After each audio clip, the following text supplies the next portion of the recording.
Okay, welcome everyone. This is session 43 for the War of Crimson Rock, and I am joined by our beautiful crew again. It has been a minute since we've seen all one another due to scheduling things and just, life happens. But very happy to play once more. And I will request someone from the group to please give us a recap for one point of inspiration. And if you don't remember, that's all right. I can definitely give you a recap on my notes if someone else doesn't have it. So I'll open it up to the floor, whoever wants to provide some memory refresher. So, anybody else? I'll go if no one else has anything. Take it away, Megan. Okay, on the last episode, after we defeated the golems and made it back to camp, it was revealed that Ori's dad was the only one they leaked the possible. We had gone through the tunnels. We had realized that someone had spilled the secrets. We had made it back to camp, only to realize that the generals had planted different bits of information to different people they figured could be the traitor. And Ori's dad was actually the one that, of the information that they provided him, seemed to be the one that was acted upon. So right now, Ori's dad has already left for the other city. Unfortunately, I can't remember names, but the generals now suspect that Ori's dad is the traitor. Now, there is a working theory something has to force Ori's dad into being the traitor. However, it seems rather unlikely that Ori's dad would be the traitor, considering his good nature and the love of his daughter. So we do know that one of Ori's brothers is working with the group that's opposed to the Tiefling underground movement. So is there something going on with Ori's brother, or is something else afoot? We need to check on how Freya is doing. We need to get the refugees to the train and I need to give copies of the documents that I found and we're reading that we had grabbed from our last mission to the auction to the book dealer. There's on the sword that we retrieved that we needed to inquire about, also from our auction escapade. And then we need to head to Ori's hometown after we get the rebels on the train and heading to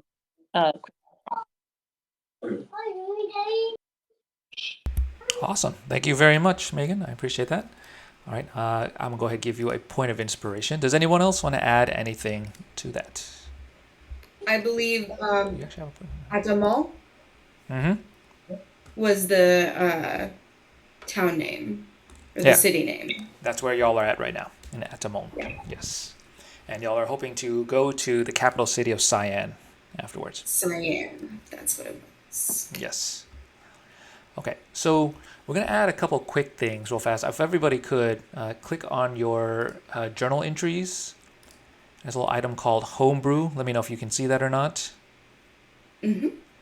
And open up that item. Now we're going to add a little something, a little different flavor to things. And it's going to be called New Combat Statuses and Bonuses. Now, we've talked about it in the past of adding, or rather, most weapons in D&D are pretty bland. So I'm going to add we're going to just layer this on and just see how it goes. And so one of the things that we're going to add are statuses. There are different ones. So there's bleeding, there's impale, there's smash. Now there are damage types that most often than not we don't really bother using. At least I don't. And so I'm hoping to include this in our game a little bit more. And so the idea will be that if you're using a weapon and you do a natural 20, you critical hit with this particular damage type, then you will impose a certain status effect on your opponent, and also vice versa too, right? So if you're slashing at somebody, it'll cause bleeding, and bleeding they'll continue to lose hit points over each turn until it's healed or the wound is fixed somehow, right? Kind of makes sense. You slash at somebody, they're starting to bleed. Another one is piercing. If you pierce somebody, they're impaled, so they'll have a disadvantage on subsequent attacks and actions. They are more or less like hindered from future actions, right? Because you've impaled them. And then finally, bludgeoning, which is it's smashed. So if you are using a hammer or your fist or something like that, if you are able to do so, you can impose disadvantage on dexterity. Their movement is half, that type of thing. So it adds a little bit more nuance in combat versus you just pick the heaviest weapon that you have, right? Or you'll do something with a slightly different choice. And this will also make it's like, hey, I have a dagger and I have a hammer. Which one do I use? Or a sword and a spear. Which one should I use, right? So that's one thing. And then the other element also is going to be weapon bonuses. Are you seeing this, Sean? Click on journal entries. It's a little book. The little book that's right nearby it's probably smack dab in the middle. Oh, okay, yeah, I got it, Yeah. Let me know if you are still having trouble finding that. And then the last... Okay, cool. And then the other thing now is going to be weapon bonuses. Now I've only put 3 weapons on here, but we can potentially add more in the future, whatever makes sense, right? I'm keeping it pretty light because I don't want to get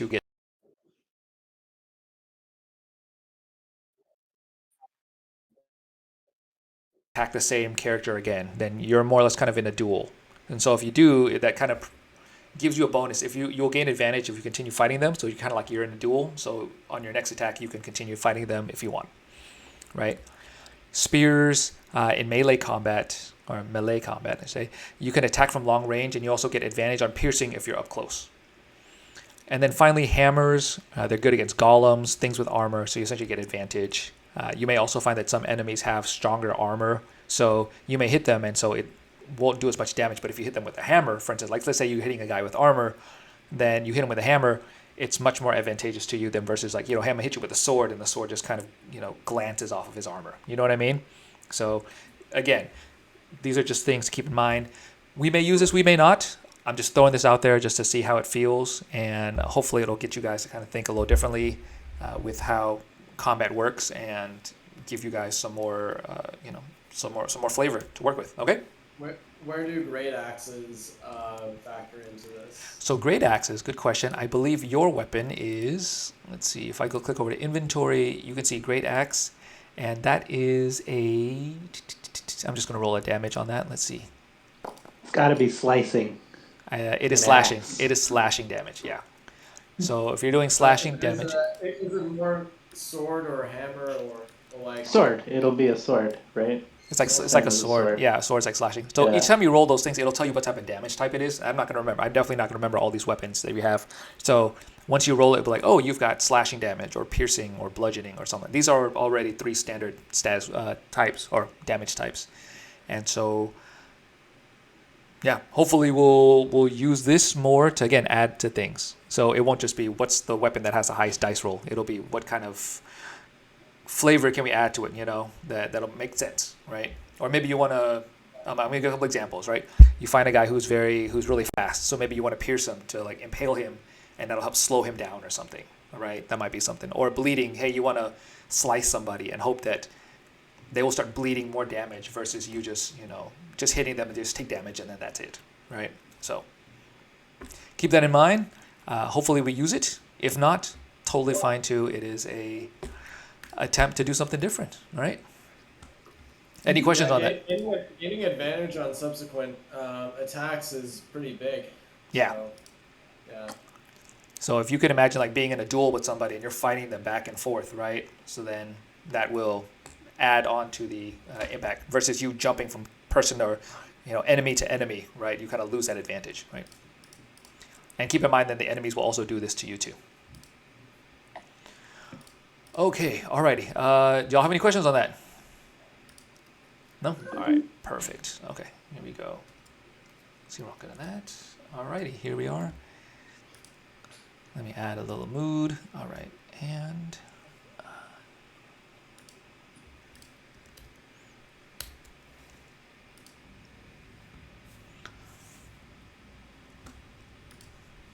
Okay, So, given the events that have happened thus far, you guys have you have a bit of choices to make.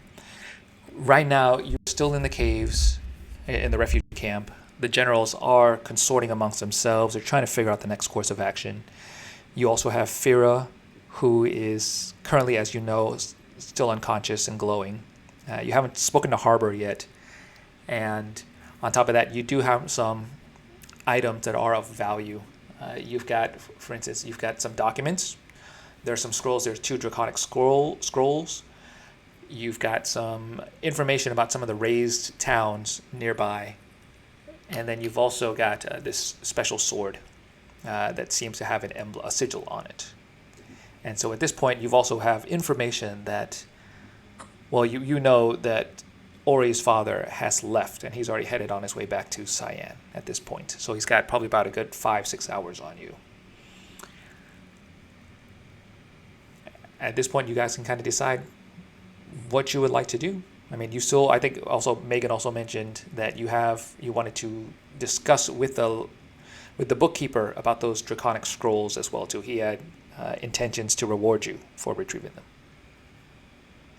I think the basic goal is get everyone on the train or on their way to Crimson Rock and then go to Cian. If my dad is already too far ahead, we won't catch up with him. So all we can do is go to Cian. There's that address that the Prime Minister is giving. I would like to be there for that. I want to hear about that. So I know we want to get everyone on the train. You know, we went and saw that route that ended up... Oh, wait, did everyone get on the train already? No, we haven't done the train yet. We just discussed with the generals that that they suspect your father because the information they linked or leaked was specific to him. Right. It's less a but- suspect, more a it's him. Disappointing, but we'll compartmentalize, shove it down deep, deal with that later. It's for future Ori to take care of.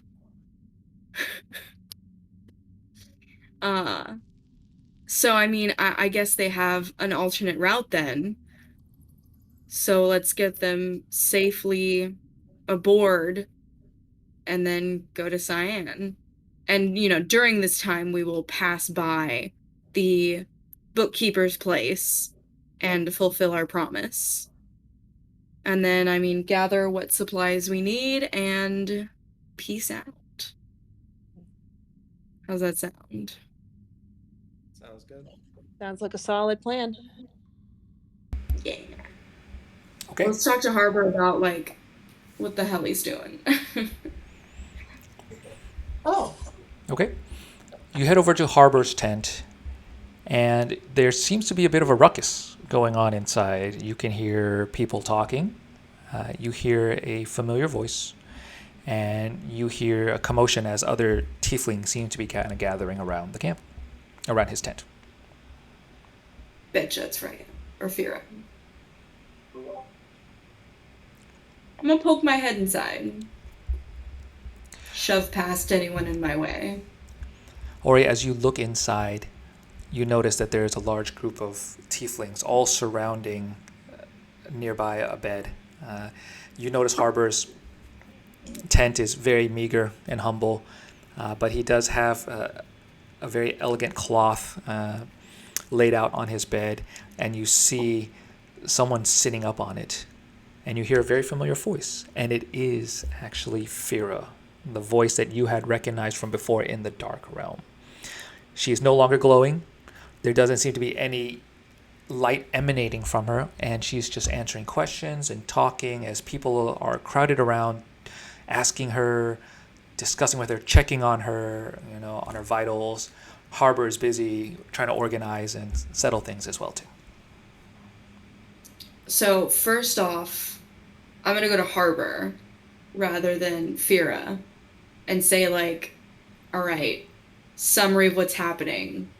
Tell me. he starts putting things aside. He looks at you a bit startled, a bit frazzled, but at the same time, too, he does have a smile on his face. He seems to be optimistic. He looks over. Oh, Ori, I'm glad that you've come. Yes, so I'm very sorry about your father. It was our least. We really hoped it wasn't him, quite frankly. But unfortunately, we're forced to suspect what we have to right now. But as it stands, unfortunately, he's on his way. We have put some plans in place. We'll see what happens with that. But we have to. My priority is getting our people onto the train. We thank you for your effort for searching for a route, but we've actually found one already. So they will be boarding and will be on their way to Crimson Rock quite shortly, actually, within the next...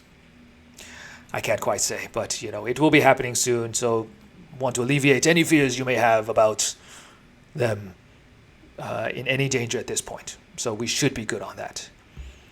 The good news is, however, you see my wife has awoken. So I have been busy answering questions, taking care of what I can, and so I'm just happy that she's alive.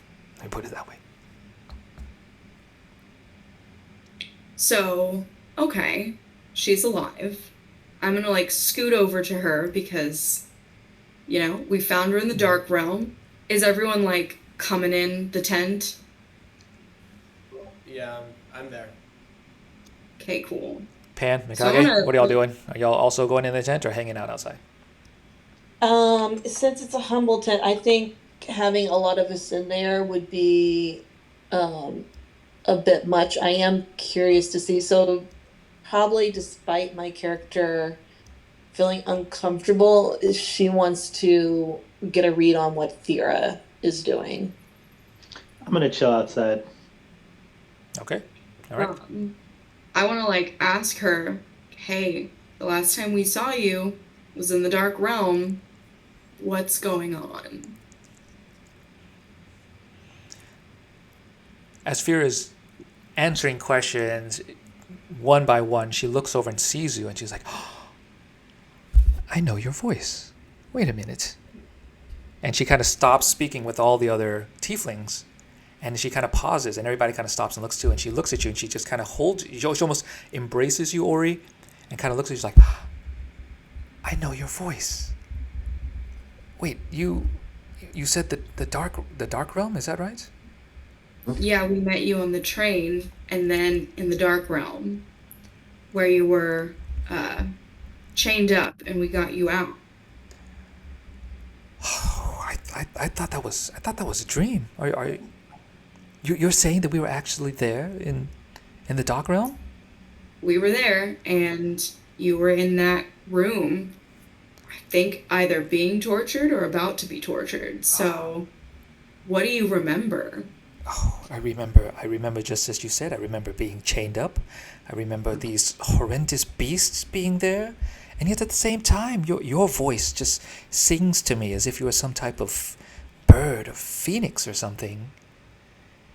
And yep, you're right.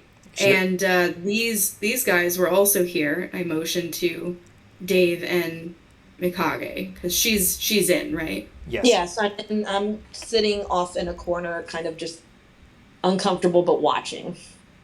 I'm sure we can see half of Pan because he's a very tall man. In the doorway.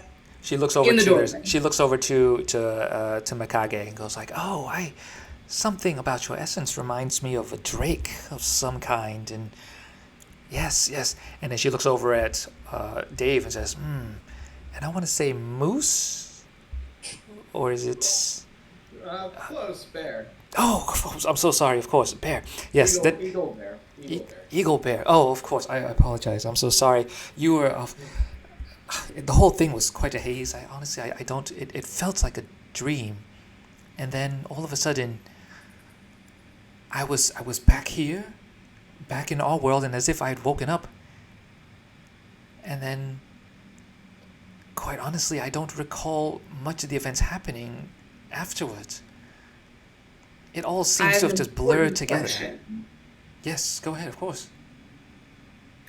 So in the dream that turned out not to be a dream, what did you give up to come back? What did I give up? Well, in my dream, I think I had a husband and a daughter, I think. At least in the dream, that's all they were. But now I'm here, and this nice man, Harbor, says I'm his wife, and this girl says I'm her mother. But honestly, So she gave up both? none of it Her family. rings a bell at all. I'll take one day at a time. I go over to Ori and I bend over and whisper into her ear. I thought she had to only give up one thing. I mean, Did she go back afterwards? I guess if you say family, that would mean everyone. That's a big sacrifice. Maybe she's been there before, though. I doubt she remembers the second dream right after the first, but, okay. So she gave up family. She only remembers kind of what we were there for. What was she doing at the auction? Because that's where we picked her up. And then after that, I just kind of back up and let Ori speak. She hears the word auction, and she looks over at you. The auction? What auction? What are you talking about? I don't remember much of that. It's been a minute. Mikage, step in. So Ori obviously is trying to figure out how to best word it. Mikage being a little bit more forward, just speaks up. Sister, you were, we know that you are tied to the events of the other world. What were you searching for something at the auction? The last, how we returned you here is you appeared and were trying to obtain something in the boxes. But if you don't remember what much, then why were you there? I don't know much about an auction, but I know for certain that I have had a mission this whole time. And she reaches into her gown and she pulls a parcel out of it. It's wrapped up in quite a few layers, and it looks actually quite similar to some of the pieces that you had found at the auction. And as she slowly unwraps the paper, and she pulls it away, you see underneath it a gnarled, bony hand. I immediately wrap it back up. Immediately. Hoping that no one else sees it. It's like, what are you doing? What are you doing? This is my sole mission. What are you doing? We need to make sure that no one from the other side sees it. Best to put it away until we can make sure. We know there are spies afoot. We're hoping that the spies have been flushed out, but best to not advertise the package that you're holding. What spies do you speak of? What spies do you speak of? We're with family here. These are all my tiefling brothers and sisters. I'm going to use this to destroy Cian. I'm going to use this to destroy Vaultier and all the harsh persecution and torture they've put us through. This was my sole purpose of getting this thing. Interesting. So, we may need to talk in a more private place because, as I've learned recently, family can surprise you negatively. Well, unless you're going to help me take down Vaultier, then I don't know what else we need to be speaking about. Frankly, once we get all our people on board, get them back to Crimson Rock and safe, I'm taking this and I'm going to going to Cian myself, and I'm going to bring down the government and destroy it once and for all. Well, we're definitely going to bring down something. And I think we have somewhat aligned interests. But I feel like this big crowd around you doesn't need to be involved. We want to minimize you want to minimize casualties, especially of your loved ones. There are still family members in Cian that still need to go to Crimson Rock. So best not to act in haste, sister. Those things are underway already. Whoever needs to get out of Cian is on their way out. And if they haven't, and they've decided to stay with all these traitors, so be it. Then they could die and perish with them too. Our people have died and suffered for too long. This needs to happen. We just need to double check, okay? We need to double check. It's been a while since I've been back in Cian. So, I would like to get a little update before it's wiped off the map. And I think my compatriots know even less, and we would all like to be on the same page. She looks out the door a little bit and she sees Pan kind of posturing about and is like, I remember him. Wasn't he a lemur or something like that? I think. Was that what I was? A lemur? I don't Yes, you were a remember. Yep, that's him. See, we all were there. We saved you. We're clearly on the same side. Come with us and give us a little bit of time before you destroy everything. I want to, like, when she looked at me, and I want to be like, did I hear overthrow the government? And do a little. She looks over like, ooh, I like you. Yes. You and I can be best friends then. Oh boy, we'll table that. Table it. I'm just gonna just kind of like, okay. She heads up. She actually walks out first. She gets up and she walks over to Pan and says, you and I seem to have similar attitudes about this. Perhaps we can work together on taking down Cian. Yeah. I'm down. Well, we just gotta convince the team. just like, listen, come to Cian with us. Give us a little bit of time to make sure everything is going according to plan, and then we will figure something out. You know we're on the same side. You saw us in the Dark Realm. You know, we are here, we are on your side. Just give us a little bit of time once we get there.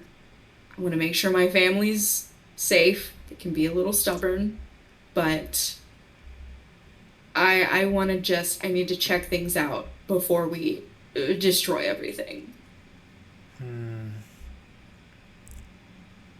She looks contemplative. Her eyes dart back and forth a bit. I trust you, but I don't at the same time. I don't know. I know that there's something about you I do trust. However, there's something I feel like I've only known you in a dream, so it's hard to say. You there, eagle, bear, eagle, man. What say you? You've been oddly quiet in this. What are your thoughts? Well, it's best to stick together. Overthrowing a government isn't something you can do by yourself, and we have, we were there to help you, so, trust us. We've got, we know what we're talking about.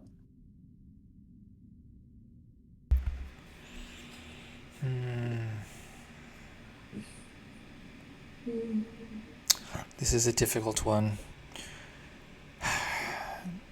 I have been asked to help make sure that my brothers and sisters make it over to Crimson Rock, so if you say it is as you believe, that you need some time to assess, then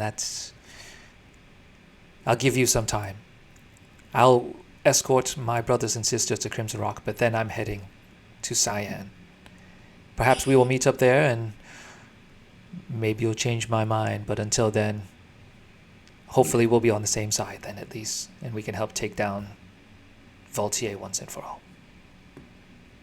Well, we'll give you a minute to rest. Get some, you just woke up. Please remember, keep that package hidden. We don't want anyone to take it from you, and we don't want to get anyone else involved.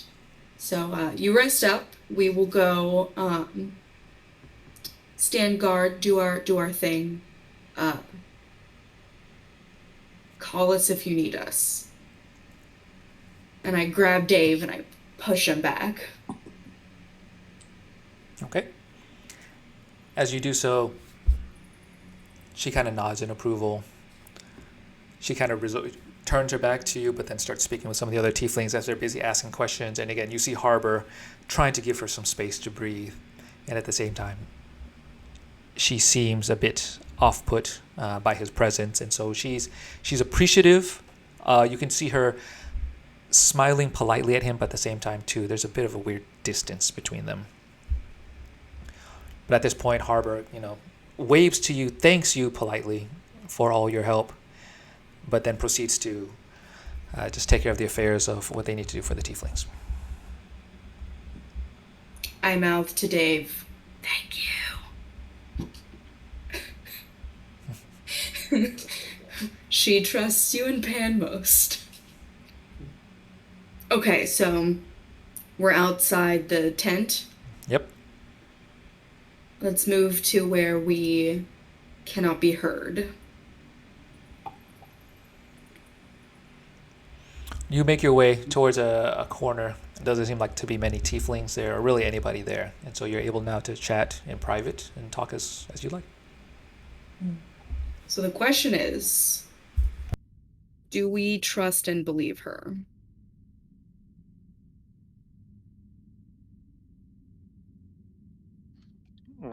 I mean, I don't know. Just see what she's up to. Yeah, we don't really know her too well. Yeah. I mean, she was pretty forthcoming about everything she's doing. She's like, I'm gonna kill everyone. Yeah. Yeah, I believe her. But the question is, do we trust that she will give us time? Is she the person who really should be in charge of the hand? We should mug her and take it. I was definitely thinking about like switching it out for a dummy, but I don't know. Yeah, we could just leave it with her. Could work. We could always just snatch it from her later. Doesn't seem like she's like a raid boss or anything. I don't know. Well, and also, is she strong enough to potentially fight off the dude whose hand it is if he actually like gains enough power to come up? Because remember, that's like a big thing.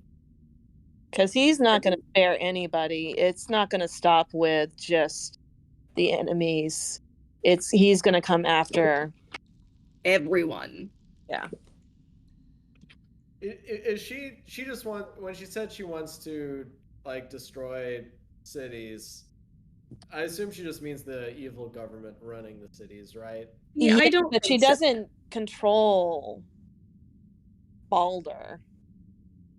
Yeah, she doesn't control him, but the hand has power over him, and once he gets it, he's all powerful, and I don't really want him to get it, And she was saying she wants to level the whole thing because the people who needed to get out have gotten out, and everyone else is just siding with the traitors.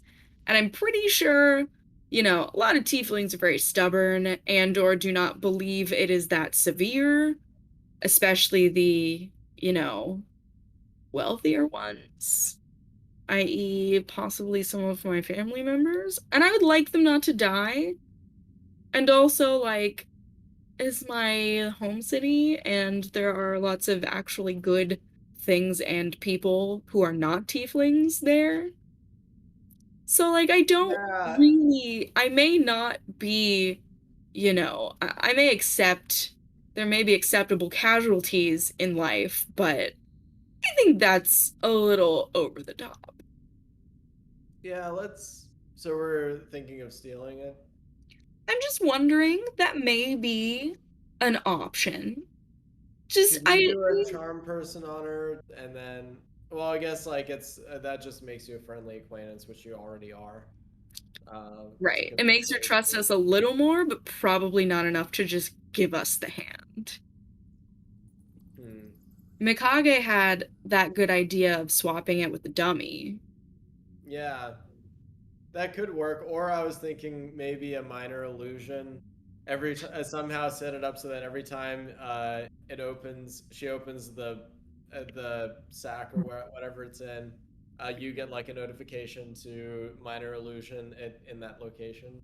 It's the same. I mean, swapping it is the same thing as stealing it, though, right? Go through the Yep. effort of stuff. We might as well jack it. We don't need to really replace it with something else, right? She's gonna know The it's thing fake when is, she sees it. we Well- still want to keep her trust because we do want to kind of get to the bottom of this. We're not, we still probably are going to topple the government. We're just trying to do it in a less bloody way if possible. But Target those who deserve it. the thing is, I worry that once she realizes it's missing, she's going to come after us or something to that effect. I rather. But won't Yeah, she know give it's her a the fake? dummy. Or no? She's not gonna I know. mean, We're gonna we have like a told really her- good. Here's the thing, we told her keep it hidden. And though it might look a little different, it's not like she has pictures of what it's supposed to be. So if it's the same weight, same, feeling, and she keeps it hidden almost the whole time, it's going to take a while. She will eventually find out. Mhm. But it'll take a little while so we can be way ahead of her when she inevitably comes after us. Yeah, let's How do we send get her. a fake and or real hand to replace it? Yeah. How are we gonna know how much it weighs and all that stuff? Well, I mean, it is a gnarled old hand, so we And can Ori just assume. picked it up, like she touched it. So Yeah, we I'm assume assuming it's Ori- going to be gnarled old hand weight and texture. I'm sure we've all touched one at some point in time in our lives. Yeah, but gnarled, like That's very presumptive Well, of you. but Ori- we have Ori- a good idea of what it looks like. Well, I Ori got a just- good. She picked it up. She touched it. She was the one like making sure that Freya put it Tell away. somebody for it, or are we going to be artistic? We're gonna use this new slashing damage thing we have to get some hands. Or we don't really need to kill them, we just need their hand. Just Okay, I'm thinking like we just fashion one out of something. I may not Some have twigs and mud. I may not have the minor illusion, but what is Pan or Dave, are you the one that has a disguise kit, or Pan? that's me. I have a disguise kit. It's Okay. just a mustache nose with glasses, though, right? That's right.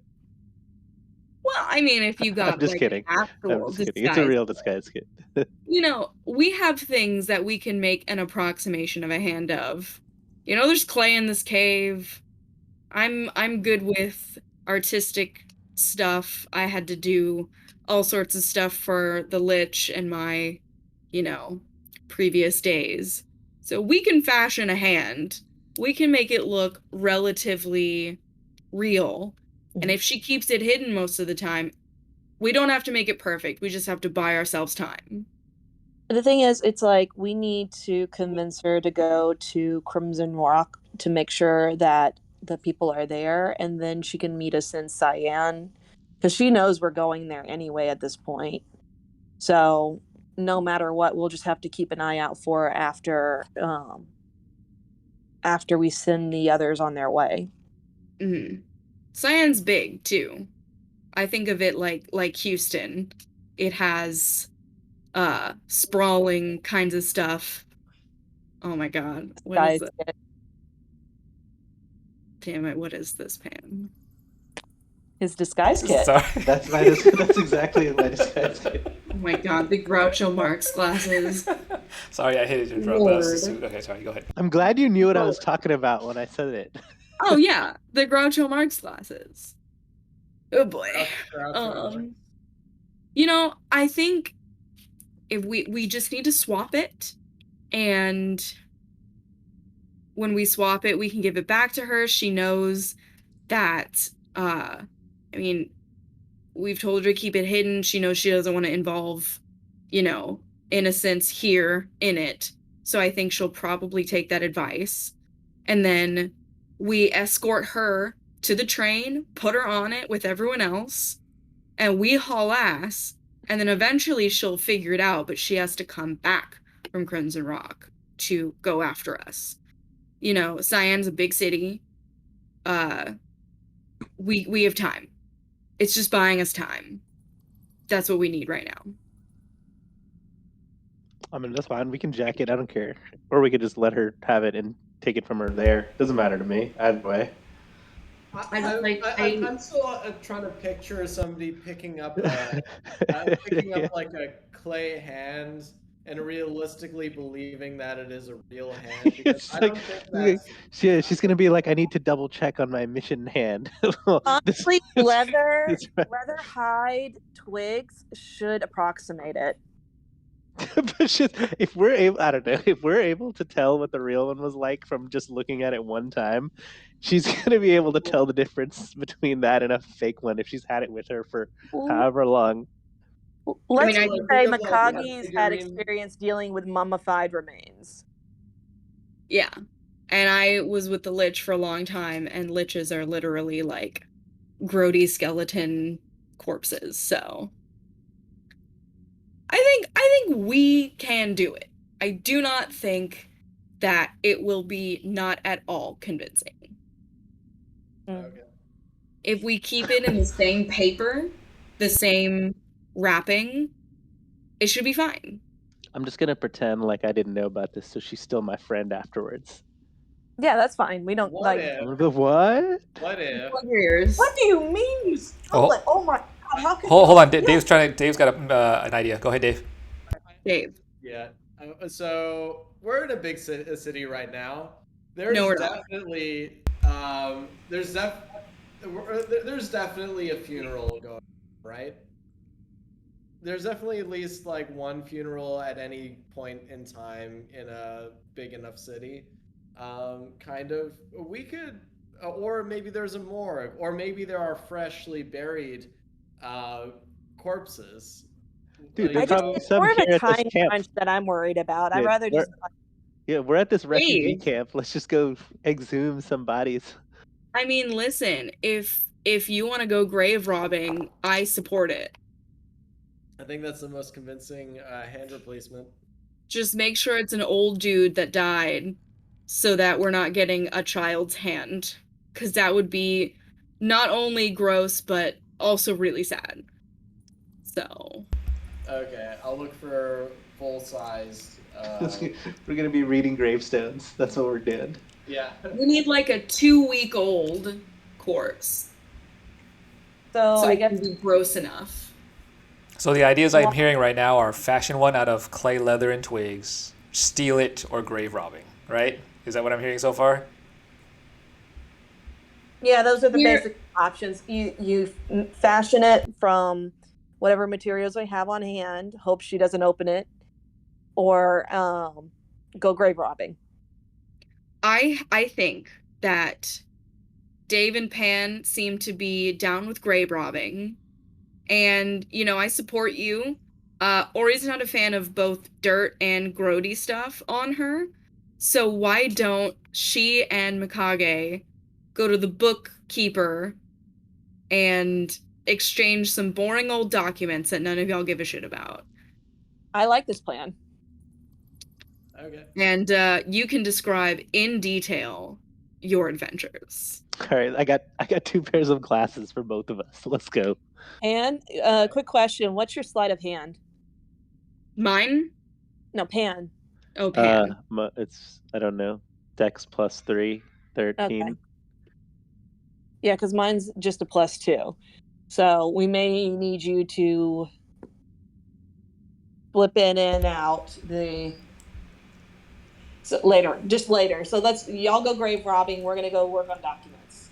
Yeah. I am also very good at deception, if that assists in anything. Very good. Okay. I've got thieves' tech now, So, or I've got beginner's intro guide to thieves' camp. So, That's right. yeah. There's so much to take apart. Oh my goodness. This is fantastic. All right. So, as I understand it, feel free to correct me if I'm wrong. We have Dave and Pan are going to go and try and I'll just say grave robbing. They're going to go grave robbing and try to find a hand. And then Ori and Mikage are going to go take the documents back to the bookseller and see what they can find from there, right? Okay. So we're going to do a little bit of a split then, back and forth between you two. I'll start off with Grave robbing. I'll start with the grave robbing. Let's go with that. So, Dave and Pan, as you search about, you try to look for any sign of dead body parts or anything. There doesn't seem to be any obvious cemetery, graveyards, or anything like that. Even some of the other tieflings who are kind of looking at you, they eye you very suspiciously, and they kind of start backing away very cautiously at the same time, too. And they're like, oh, don't know what these two are up to right now. I recommend y'all go up into the city. It's a good time to put the disguises on. No one will be able to tell who we are. Oh my god. Y'all go up into the city. There are no good graves in the caves. There's probably too many people around, and the thing is, they probably have someone making sure that the bodies are disposed of down here without, because you don't want rats and other things coming in and causing dysentery and other problems. Y'all go on an adventure. A real one. So what would y'all like to do? Would y'all like to stay in the underground, in the refugee camp, or would you like to go up? Yeah, let's put on disguises and go up. Okay. Yeah, to the nearest cemetery, wherever that is. We'll ask directions from somebody to say we're looking to. We hear somebody close to us has passed away, so we want to go make our respects. We have a bet going. We want to see the average age of everyone dead in this graveyard. They are a little, as you ask passerbys this question, they seem to kind of point you in a general direction. You know, you start to navigate around. You're getting a general sense of where it is, but you still seem to be having some trouble finding it. However, both of you guys, go ahead, roll a deception check for me, both of you, right now.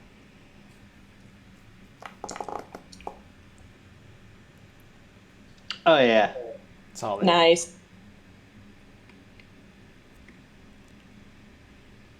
Go ahead, Dave. Waiting for one more. Yeah, 1 second.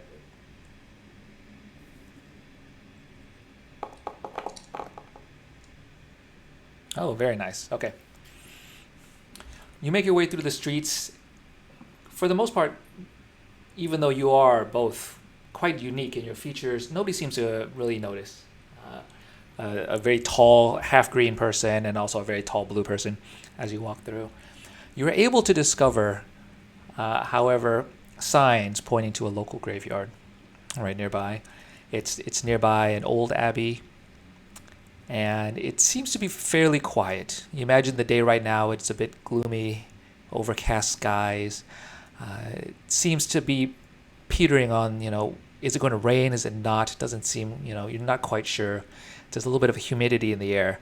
And as you look about, you see in this graveyard, obviously several gravestones and small vases filled with flowers, and maybe a few, grieving widows and children just kind of scattered about. Is it day? It's like, it's that point where it's hard to say. It's, let's say, in the afternoon, but it's so gloomy that it's kind of overcast. So it's not pitch dark, but it's not bright either. I think we should wait. I thought this was night. I think we should wait. We can't be digging up a grave with other people there. Yeah, we'll just sit down. Yeah. Eat some sausage or something.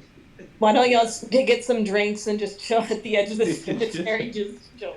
Eating hot dogs. Hang out. Maybe there's a morgue nearby. I don't know if there's like a morgue because that would probably be easier. A funeral home. It's like Where in a people jar. are there and attending bodies that need to go into the graves. They better get some doctor's robes. Part of the disguise kit. Yeah, we could say we're morticians. We hear there's your boss called us in. We hear there's a shortage. See if there's an illegal body parts trade. As long as we're We wearing said your boss said there's going to be a shortage. those glasses. The glasses and the part of the disguise. Yeah, let's do that. Let's see. While we wait for nighttime, let's see if we can find a nearby, whatever they're called, funeral home. Yeah. As you walk about, starting to look for a funeral home, again, your disguise, while very deceptive, however, you do tend to stick out quite a bit. You see an individual kind of like flag you down, starts waving at you a bit. He's like, hey, hey, hey, hey. He runs over, he pushes his cart up to you, and you immediately recognize him as Chappie, the hot dog vendor from before. Oh, hey. And he looks at you and is like, oh, gentlemen, I've been looking all over for you guys. Those are We've never met you before. like those are quite fun outfits you have there, but I just came to tell you before your idea. You must have said something right. But when you went over and showcased my elk boar rat meat at the club, it was a huge success. And then the elk gator otter meat, oh my god, like my business has taken off since then. And I've been trying to find you guys to thank you. Oh my god. They're actually franchising my cart as we speak. It's insane. Excellent news. Is there anything you need us for, or you just wanted to let us know that?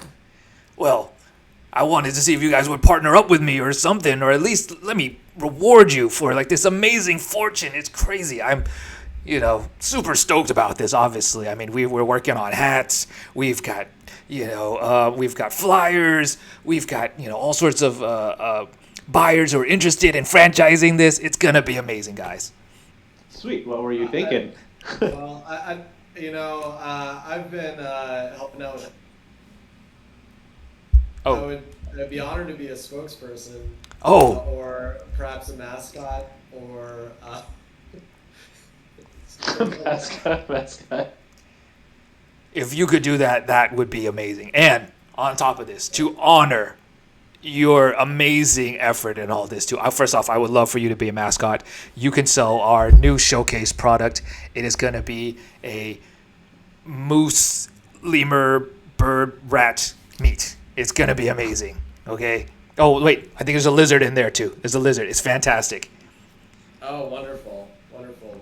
And it's in honor of you guys. I mean, seriously, I don't know. My face plastered everywhere. If you could wear like a giant, moose hat on top of it too, it would be fantastic. Okay, this is. Oh, yeah. I'll find a wiener costume somewhere. A wiener costume with like moose antlers. Oh my God, you're just giving me gold here, Dave. This is amazing. Okay, I'm writing this down. So he starts jotting all this information down. But here, let me get you. Be like, hey, Chappie, is there what were we looking for? A funeral home around here? Yeah, absolutely. He pointed us right over there. You guys are probably just a few blocks away. Can't miss it. Perfect. Great. Well, here, before you go, let me give you some of this special meat. And here you go. Start scooping up several portions of this new meat that he's got. This moose, lemur, lizard, bird meat. Here you go. Hands it over to you. And like, this is a special kind. The lemur had to eat. What's over there? The bird had to eat the lizard. The lemur had to eat the bird, and then we had to feed the lemur to the bear. So it's, this is fresh. Okay, guys, totally made specially for you. So it's just bear meat, but the bear ate the moose that ate the. No, no, no, no, Well, it no. was all in the stomach when it was ground up. It was right? all. It's part. It's really the that's okay. stomach of the bear too. That's really the. That's the secret sauce. Okay, guys, don't say anything. That's the Who secret. mentioned that part? It's Like really. maggots. It's the stomach of it. All right. But the hard part was forcing the bird to eat the lizard. Okay, and then feeding that to the lemur. The bear, that was no big deal. The bear would eat anything. But it was the other parts before that. That's, that's our secret there. Patent pending, of course. So, anyways. Here you go, guys. He starts scooping huge, mounds of this meat, this questionable, biomass onto a plate. Hands it over to you. Here you go. Thank you. We can't put this in our bag because it'll have meat all over it. Do you have hot dog casings? Well, y'all realize I have the bag of holding with me. Okay. Well, You don't have any bags. I can't just give this back to him. No, I just say thank you. And Do you have a grocery bag, sir? Maybe a gift bag. Yeah. Do you happen to have a to-go container? Oh, I do. And he pulls out this flashy new bag that has all the the branding on top of it too. It's in bright red and purple colors. It's it's like we're still working out. We're still play testing these the branding or so. So I apologize if the colors are horrendous. But here you go. He starts packaging it away, but he looks at you and he's like, at least just take a bite and let me know what you think. This is brand new. I'm really excited about it. I'll take a bite. Okay. What do I taste? Okay. Go ahead. Roll me a Constitution roll, real fast, please. Yeah, I wanted to take a bite too. All right, both of you roll a Constitution roll.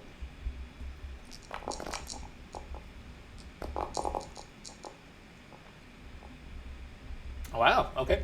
As you bite into the meat, you are suddenly engulfed in just textures and flavors that you've never before felt, and it's like a cornucopia of all these different meats and savory umami tastes that just flood your body.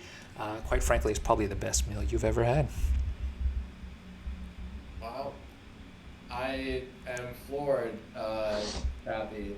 This stuff is amazing, and I honestly cannot say I expected that.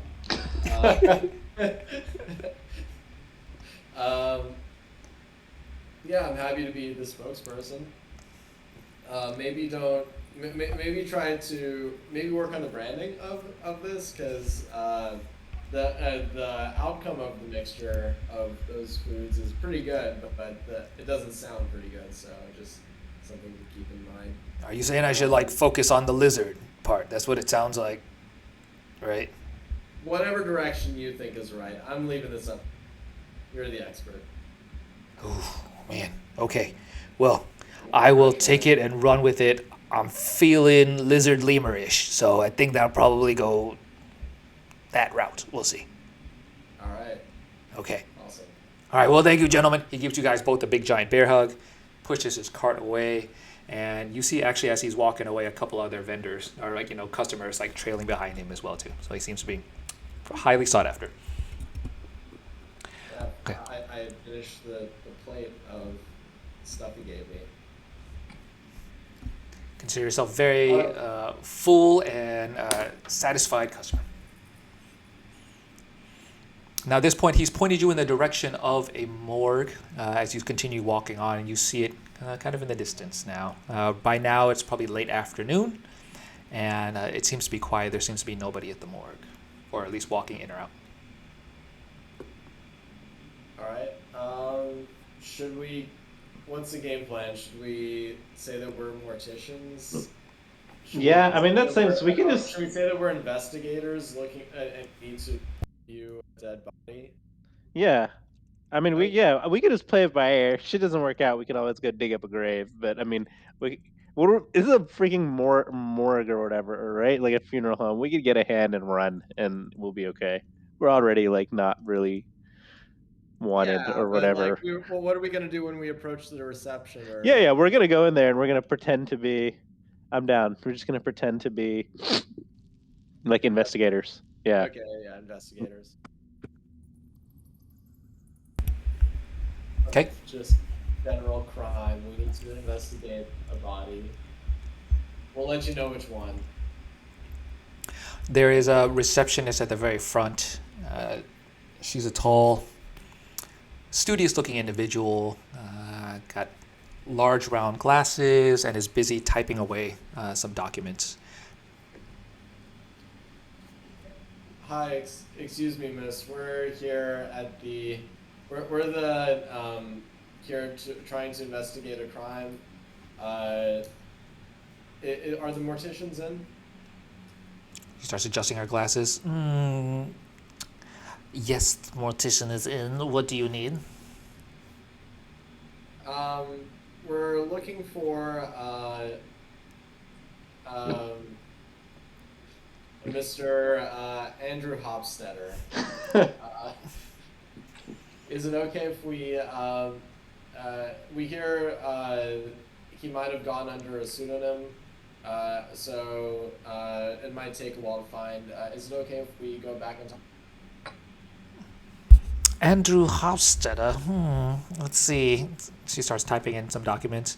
Or starts typing into her typewriter, looks around, and is like, "Oh, Andrew Hofstetter. Yes, of course. We have his body over here. Hold on a second, please."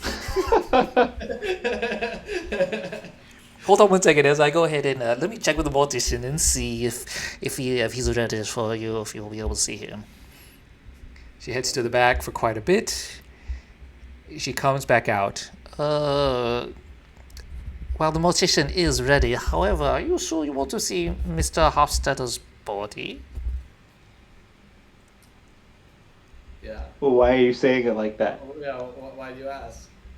Well, it's one of those things where unfortunately his body was. He worked at the quarry, and unfortunately, accidents do happen, and so there's not much of a, how do you say, body, so much as a pancake. Well, is his arms okay? His arm. Yeah, we need to fingerprint him. Are his hands intact? Well, I didn't ask that to the mortician. I guess let me go ask him again. Hold on a second. We can just come take a look. Yeah. She kind of looks you over a little bit. Go ahead, roll me a deception check. You guys are still wearing your costumes, right? Give me a deception check. Yeah, I'm gonna use one of my lucky points. Okay, all right. You're lucky, and then go ahead. Oh wait, no, I get to see what the roll is.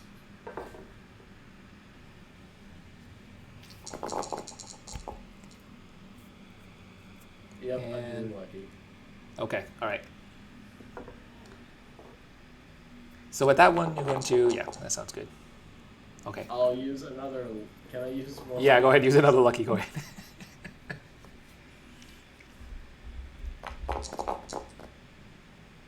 Okay, that sounds good. Okay.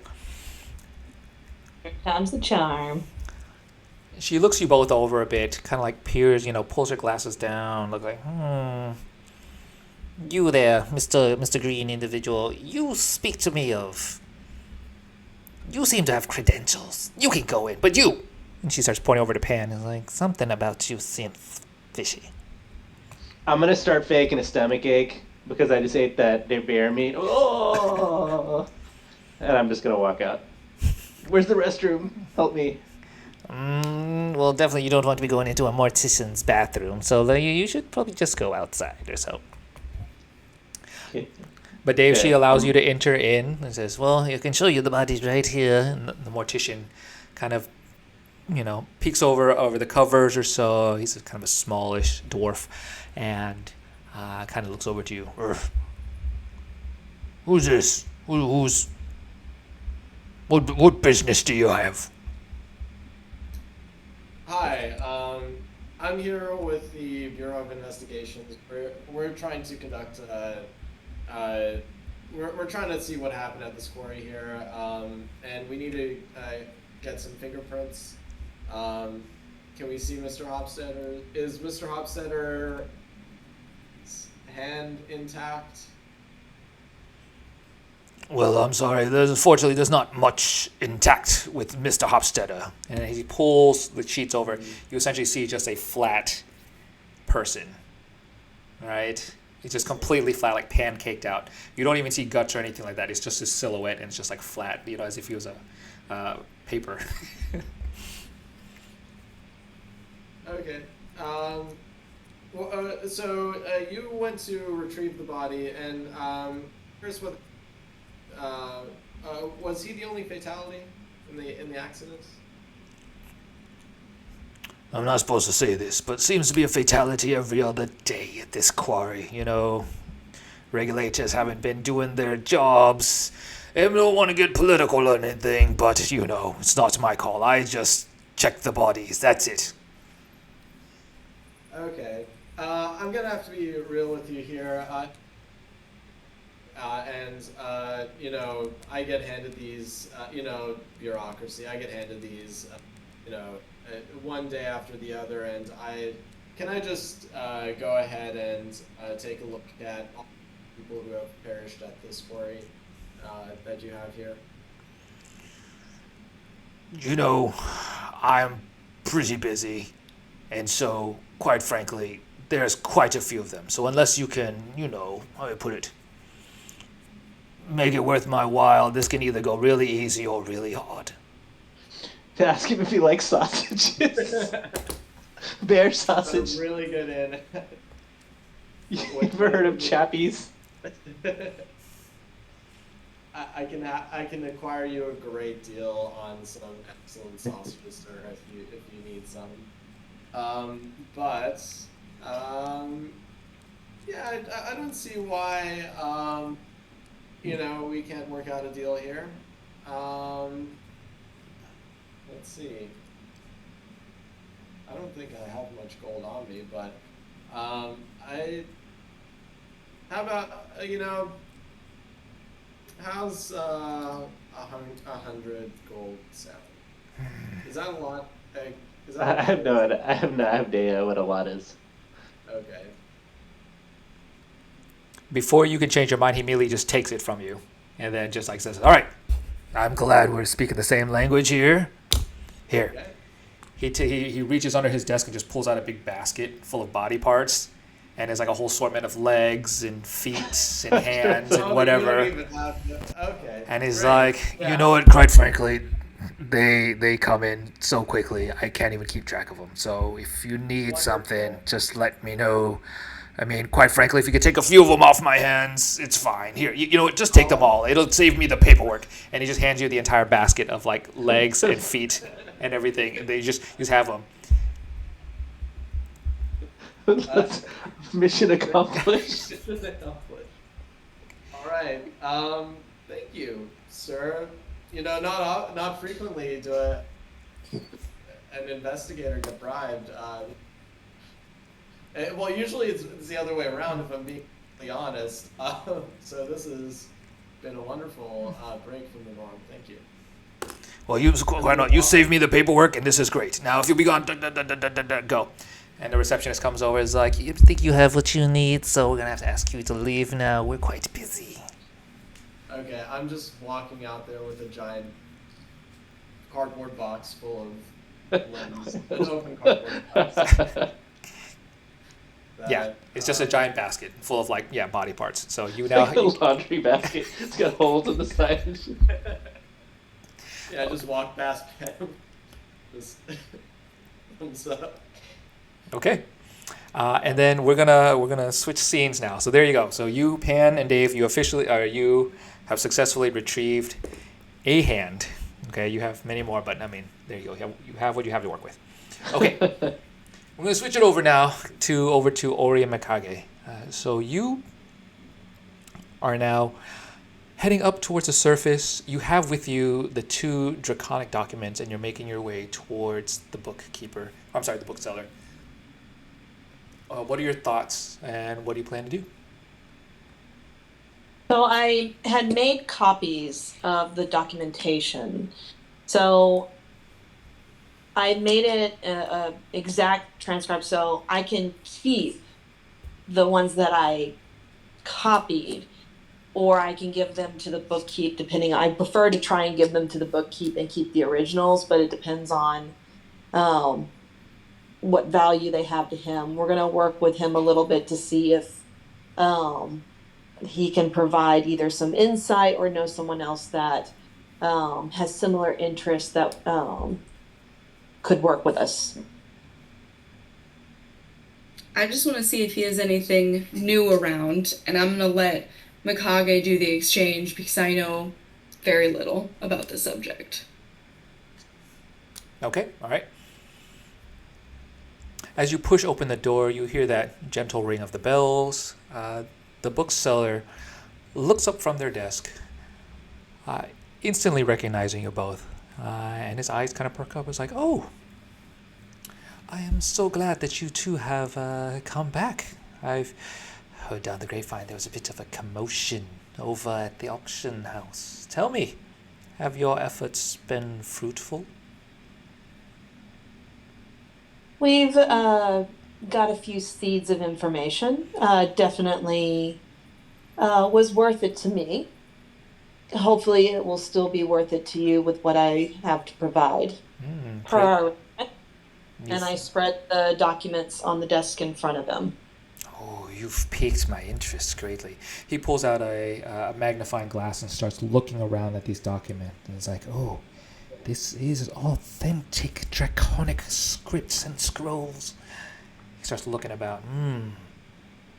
Well, this is, quite frankly, this far exceeds my expectations. I mean, I was only going to offer you just a little bit, but I mean, for this will fetch me a decent amount on the black market. How much do you want for it?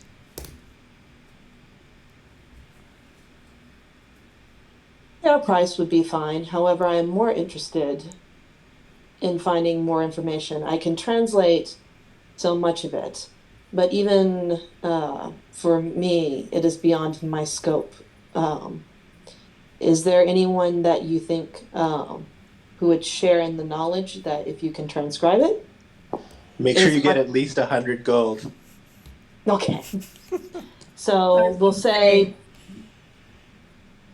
if you can, I will ask 300 gold if you cannot have someone transcribe it for me completely. If you can have someone transcribe it, 150. I think that would be a fair trade. I pipe up from the back. We would love if you have a spare pair of, what do you call them? Message stones? Oh, sending stones.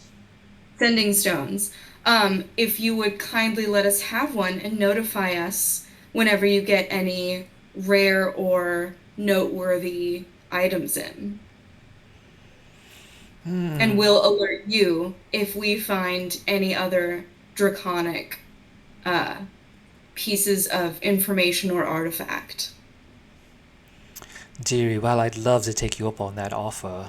It is quite enticing, but unfortunately, sending stones are not in my inventory. So you'll have to talk to a certain magic dealer. Perhaps they might be able to hook you up with that. However, let me ask you this, dragon lady. What value is it of you for this information? Why are you so invested in it? I could ask the same of you. I know you need to make a fair trade, but I do know that it's more of a passion than even business to deal with these kind of documents. So let us leave it at that. You drive a hard bargain. Very well, I'll leave it at that. Well, I'll tell you what. Fortunately for you, I have a bit of an eye for this draconic text, as it is not only a business hobby, but a passion hobby of mine as well too. And I could perhaps read this information for you, but perhaps you'll let it go if I can translate it for you for, let's say, 50 gold pieces. 75 and you got yourself a deal. If you can, however, as I said, I am willing to bring more business your way. However, if you cannot do the 75, like I said, I still am interested in your talents. Though, if you cannot do the 75, then let us do this. You give me 50. We each, my companions and I, each get a book from your inventory. Only from the discounted section, though. They're the third, fourth editions. They're still good, but it's not first edition. First Yeah, no edition. wonder that way. We're worried about first edition. As long as it's a topic that is of interest to my companions, we are not necessarily concerned about first editions, second editions. So 50 and a book for each of my companions, as long as it's not first or second editions. How's that? You drive a hard I'm gonna bargain. wander with you. You drive a hard bargain, but I'll take it. It's fine. Deal. He slides over 50 gold pieces to you, Mikage. Or you feel free to peruse about. Let me know any books that you're looking for. He pulls out his magnifying glass and starts to look over the text. He's like, interesting. I've taken out my own paper and pen and am ready to take the dictation of what he's translating. Okay. So as he speaks, I am following along with him because I understand some, so I want to make sure that he's not bullshitting. Okay. He takes out the first scroll, which is more a large, just paragraph by paragraph, it's a large text document. But as he goes through it, he's like, this is interesting. Oh, quite the lore on this particular village, it seems. It seems to be, so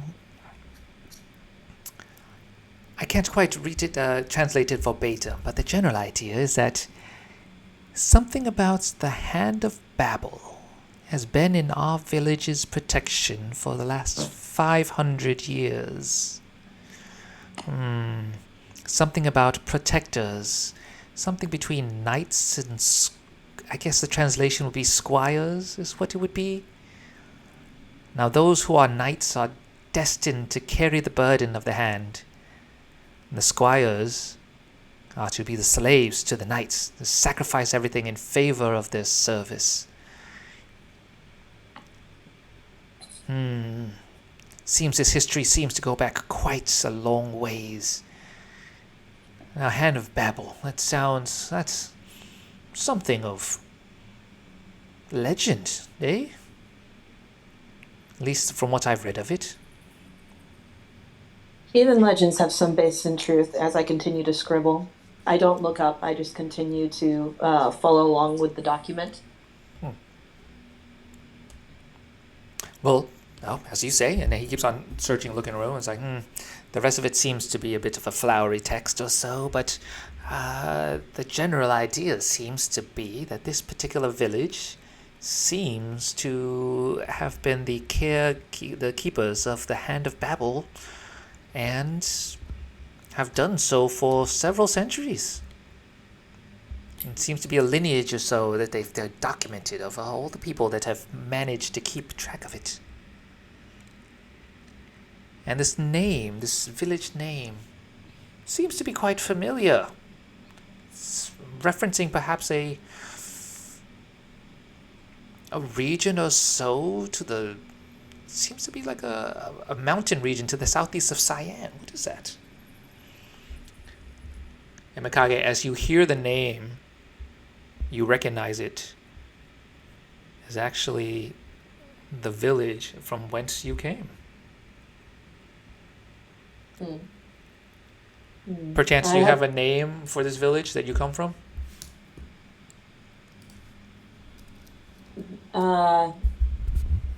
You can think about it if you don't want to come up with something on the spot.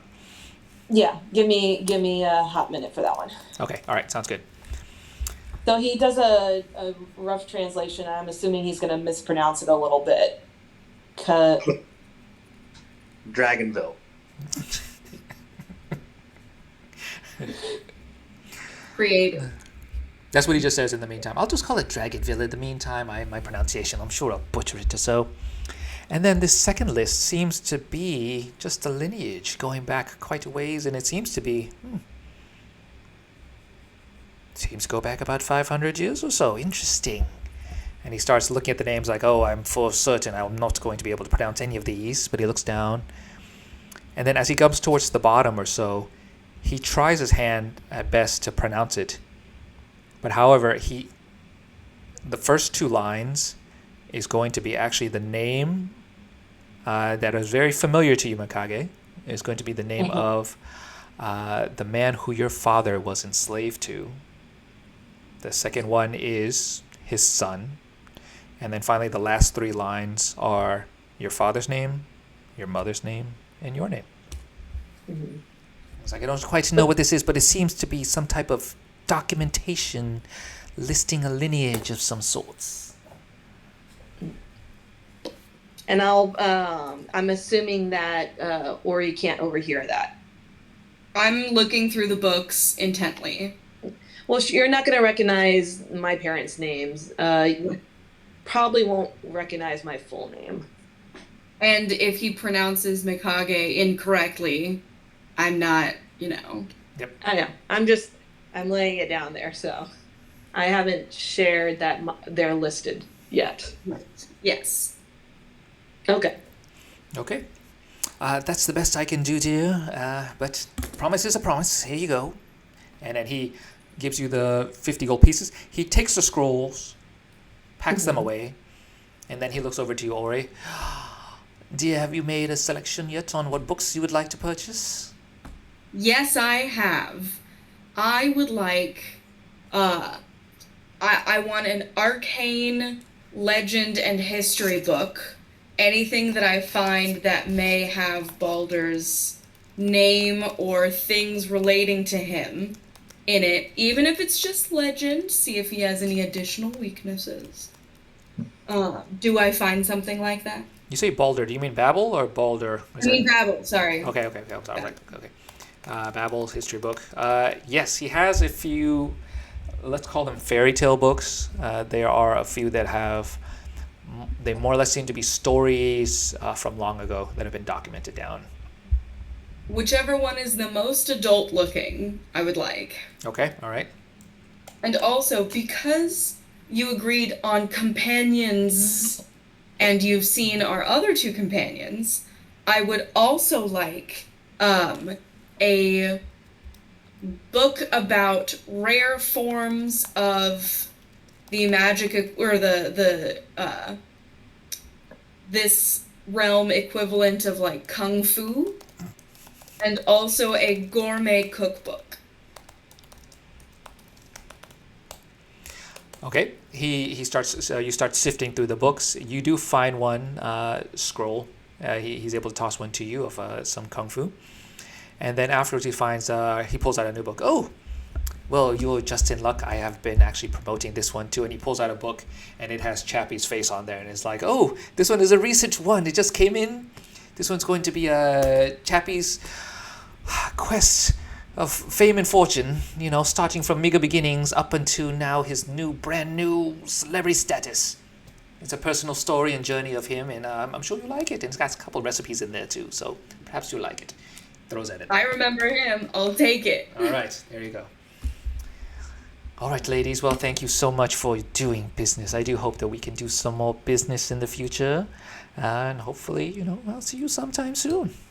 And I want one book, another for help of sleight of hand. Help for sleight of hand. Okay. He starts thinking back. Your friend there got that thieves' cant, and now you want sleight of hand. Something tells me you're interested in magic. Very much so. Like it was what make the world go round. Or like parlor tricks or something like that. Like you want to saw a woman in half or something like that, right? Okay. I was thinking more of a card, like hiding, taking something from plain sight and then moving it. Well, I'm sure you'll find it in this book. Hands over a couple of, again, 4th, 5th, 5th edition drafts of books, and there you have it. Okay.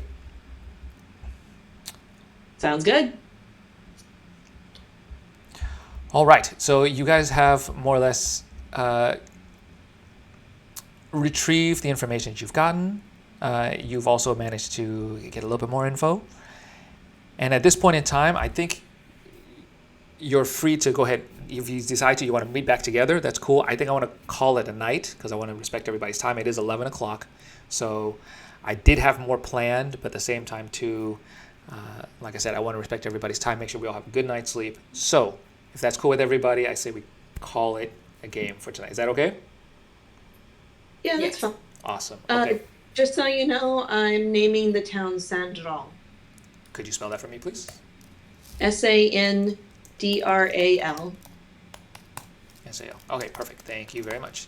Village name from... Oh, and if it's you said it's like southeast of Cian. Yes. Yep. My friends and I have hiked around there, but just along the base. It is a very tall and craggy mountain, so. Like along the base. All right, perfect. Sounds good. Okay. And for the future, would you guys plan to meet back up again, or do y'all still want to do some more exploration? I'm good with meeting back up. Yeah, because we need to. We got some stuff to do. Yeah. Okay. All right. Perfect. Y'all good with Sounds that? good. Needs to meet back up later together. Okay. Perfect. All right. Well, let's do a quick retro then, and Actually, I'll probably just look at just take a quick look through the graveyard to see the names of some recently deceased in case I need to. Well, actually, no, probably. I was gonna say, like, maybe Mikage and I could make our way back while you look, and then we cut to we're both back. Yeah, sure. okay. Alrighty, well, let's do a quick retro then. Like, love, learn, lack. I'll start off with Sean, if you could, please. Sean. I love the that was a really funny interaction with Mortician and Hot Dog. Those were great. I love that. Used up all my luckies though. I don't like that. But that was just luck of the draw. Yeah, that's it. I learned slightly more that like 100 gold's a lot, so maybe I should do a little less next time. Wait, say that last part again. What? Oh, that 100 gold is maybe a little too much for the bribe. For a box of whole hands. For a box of limbs. But I'm glad it worked. Perfect. Thank you very much. And Samad, if you could please. Oh, I'm sorry. Before I do that, anything lacking, Sean, that you want more of or less of? No, it was good. Okay, awesome. Thank you. Samad, if you could please. I had fun. I laughed a bunch. So nothing other than that. I thought, it was a good time. Anything lacking? Like more of or less of? No, it was great. Awesome. Thank you. Megan, if you could please. Had a lot of fun. Definitely interesting with the mortician. It was really funny. And then I am happy we got some more information from the shopkeep, and I think this is going to help move things along quite a bit. I love Theater of the Mind. You know, we did start late, and you know, we do have limited time, so it does make it hard to kind of go too far. But I think we came to a good stopping point, and then hopefully next one will have more action. Yes, it definitely will. And I did have something planned because I was hoping to do some action stuff, but it's okay too. I love all the role playing and the Theater of the Mind, so it's great too. So thank you. Anything lacking you want more of or less of? I guess the action is probably, and just more time to play is kind of what I gather. Yeah, it's just more the time, like just time to play. I mean, we do a lot of stuff in the time that we have, but I think that will be resolved if we can do just a slightly bit earlier. So fair enough. Sounds good. Okay, awesome. And Rachel, please. Like, love, learn, lack.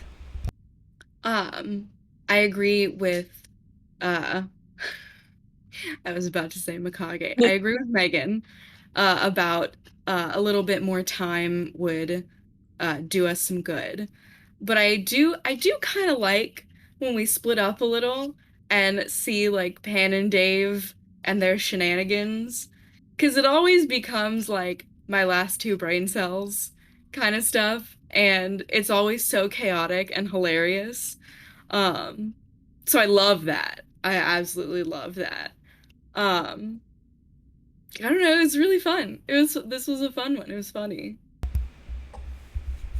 Very cool. Awesome. I'm really happy that it was. I was just like, man, this is just great. Just improv and just rolling with it. Yeah, I was gonna say there was a lot of stuff that you did not expect. I'm sure. There definitely was. There's definitely a lot of stuff I did not expect. But it was very funny. And what else was I going to say with that? I was going to say something on top of this too. I totally just you used up my last 2 brain cells. I guess that's basically what I have to say. I'm completely lost. My favorite line though, I think, was probably from Samad, which is like, if shit doesn't work out, we can always just go rob a grave. So I think that was great. It's like, how often are you going to say that? It's like, yeah, just normal conversation, right? Yeah, it doesn't work out. Just go rob a grave. And it's one of those, like, completely, like, when Pan says it, you're like, yeah, I'm not surprised. Yeah, it totally makes sense. In game, it's like, yeah, this makes sense. You would just totally go rob a grave afterwards in the context of what we're doing. So that's fantastic.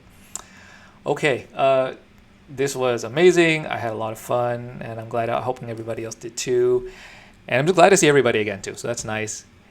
And yeah, we'll have a discussion for next week. We'll just start. I'll start the conversation sooner and see if like Saturday or Sunday works for everyone, and then we'll go from there. Okay. All right. I'm going to end. Okay. I'm gonna stop the recording. I can say this after. I'm gonna stop the recording in 3, 2, 1. Thank you everyone for tuning in. Bye.